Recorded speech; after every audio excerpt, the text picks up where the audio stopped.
Pre mature ejaculation. जी हाँ दोस्तों, आज का यही टॉपिक है। आज हम आपको बताएंगे कि प्री मैच्योर इजैकुलेशन यानी कि पीई क्या होता है, इसके कारण क्या हैं और इसे ठीक करने के लिए आज हम आपको एक पेटेंट होम्योपैथिक ड्रॉप के बारे में जानकारी देंगे। दोस्तों, वीडियो में आगे बढ़ने से पहले हम आपसे एक छोटा सा रिक्वेस्ट करेंगे कि अगर आपने अभी तक हमारे चैनल को सब्सक्राइब नहीं किया है तो प्लीज़ हमारे चैनल को सब्सक्राइब करके रखें और साथ ही साथ बेल आइकन यानी घंटी को भी दबाना नहीं भूलिएगा, जिससे कि हमारी आने वाली हर वीडियो आप तक सबसे पहले पहुंचे।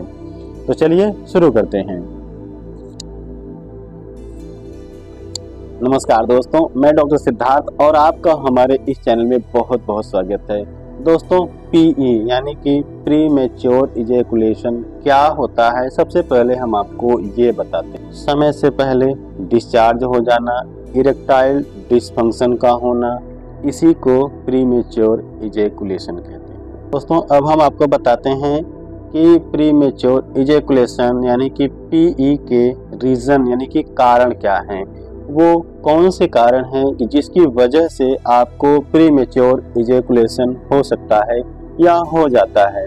दोस्तों, इसके मुख्य दो कारण होते हैं। इसका पहला कारण साइकोलॉजिकल कारण होता है। साइकोलॉजिकल रीजन से आप समझ रहे होंगे कि मनोवैज्ञानिक रीजन यानी कि वह रीजन जो हमारे दिमाग में पैदा हो जाता है। और साइकोलॉजिकल कारण में चिंता, तनाव या फिर पार्टनर्स के बीच में संबंध अच्छे नहीं हैं, यह इसका कारण हो सकता है। दोस्तों, इसका दूसरा कारण बायोलॉजिकल कारण होता है और बायोलॉजिकल कारण में हो सकता है कि आपको कोई बीमारी रही हो और आपने उसकी दवा अगर खा ली हो और उस दवा का कोई साइड इफेक्ट हो गया हो तो भी आप प्री मैच्योर इजैकुलेशन हो सकता है। और हार्मोनल इम्बैलेंस के कारण भी आपको प्री मैच्योर इजैकुलेशन हो सकता है और आपके न्यूरोट्रांसमीटर में एबनॉर्मलिटी के कारण भी आपको पीई यानी कि प्री मैच्योर इजैकुलेशन हो सकता है। दोस्तों, अब हम आपको बताते हैं कि प्री मैच्योर इजैकुलेशन यानी कि पीई को ठीक करने के लिए होम्योपैथी की एक सिंगल होम्योपैथिक पेटेंट ड्राफ्ट जो आर ग्रुप से ली गई है वो आपको किस तरीके से ठीक कर देगी, आज हम आपको उसी के बारे में बात करेंगे। आर ग्रुप के आर नंबर 41। जी हाँ दोस्तों, R41 प्री मैच्योर इजैकुलेशन के लिए बहुत ही इफेक्टिव मेडिसिन है। इरेक्टाइल डिसफंक्शन के लिए बहुत ही इफेक्टिव मेडिसिन है। R41 सेक्सुअल एस्थेनिया और स्पर्मेटोरिया के लिए बहुत ही इफेक्टिव मेडिसिन है। अगर आप पहले किसी बीमारी के शिकार हुए हैं और उसकी वजह से अगर आपको पीई की शिकायत हुई है तो उसमें भी यह बहुत ही अच्छा असर करती है। अगर आप मेंटल या फिजिकल वर्क बहुत ज़्यादा करते हैं और उसकी वजह से अगर आपको पीई यानी कि प्री मैच्योर इजैकुलेशन की शिकायत हो गई है तो यह दवा उसमें भी बहुत ही इफेक्टिव रोल करती है। आपको मानसिक या शारीरिक थकान बहुत ज़्यादा रहती है या फिर आपकी उम्र बहुत ज़्यादा हो गई, तो उस कंडीशन में भी R41 बहुत ही इफेक्टिव मेडिसिन है। दोस्तों, अब हम आपको बताते हैं कि R41 ड्राफ्ट में कौन कौन सी होम्योपैथिक मेडिसिन डली हुई है और उन मेडिसिन का प्री मैच्योर इजैकुलेशन में क्या रोल होता है, कितना बढ़िया काम करती हैं वो मेडिसिन। दोस्तों, R41 ड्राफ्ट में जो पहली मेडिसिन डली हुई है उसका नाम एसिड फास है। जी हाँ दोस्तों, एसिड फास प्री मैच्योर इजैकुलेशन के लिए बहुत ही इफेक्टिव मेडिसिन होती है। अगर आप मोशन के लिए जाते हैं और उस दौरान अगर आपका डिस्चार्ज हो जाता है तो यह दवा उसमें भी बहुत बढ़िया काम करती है।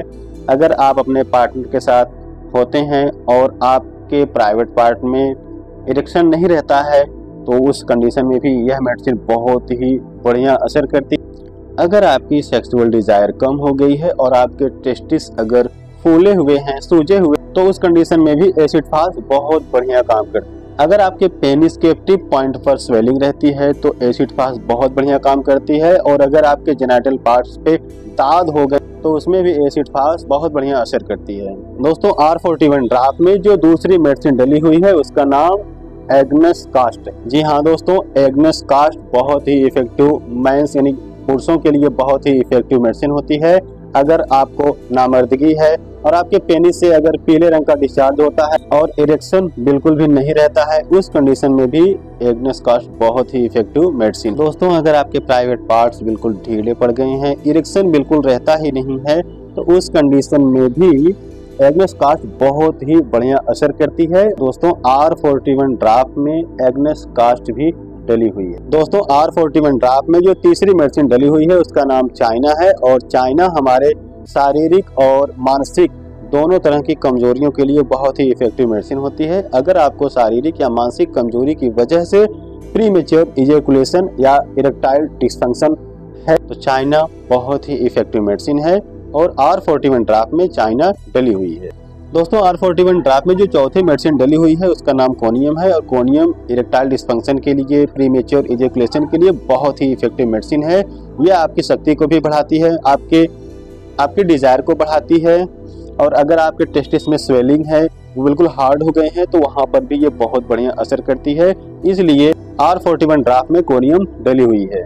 और दोस्तों R41 ड्राप में जो पांचवी मेडिसिन डली हुई है उसका नाम डेमियाना है, और डेमियाना इरेक्टाइल डिसफंक्शन और प्रीमेच्योर इजैकुलेशन के लिए बहुत ही इफेक्टिव मेडिसिन होती है। यह आपके प्राइवेट पार्ट्स में स्ट्रेंथ यानी कि ताकत को बढ़ाती है। और दोस्तों R41 ड्राप में जो छठवीं मेडिसिन डली हुई है उसका नाम सीपिया है, और सीपिया प्रीमेच्योर इजैकुलेशन और इरेक्टाइल डिसफंक्शन के लिए बहुत इफेक्टिव मेडिसिन होती है। अगर आप थकान की वजह से, आप शारीरिक या मानसिक थकान की वजह से अगर आपको प्रीमेच्योर इजैकुलेशन हो जाए तो सीपिया बहुत ही बढ़िया असर करती है, और सीपिया R41 ड्राप में डली हुई है। और दोस्तों R41 ड्राप में जो सातवीं और आखिरी मेडिसिन डली हुई है उसका नाम टेस्टेस है, और टेस्टेस हमारे टेस्टोस्टेरोन को बढ़ाती है। अगर टेस्टोस्टेरोन की कमी की वजह से आपको प्रीमेच्योर इजैकुलेशन या इरेक्टाइल डिसफंक्शन है तो ये उसे ठीक करती है। दोस्तों अब हम आपको बताते हैं कि R41 ड्राप को यूज कैसे करना है। दोस्तों अगर आप इसे सही से यूज नहीं करेंगे तो इसका असर अच्छे से नहीं मिलेगा। दोस्तों R41 ड्राप आपको 3 टाइम लेना है, सुबह लेना है, दोपहर लेना है और फिर रात को लेना है। लेकिन लेना कैसे है?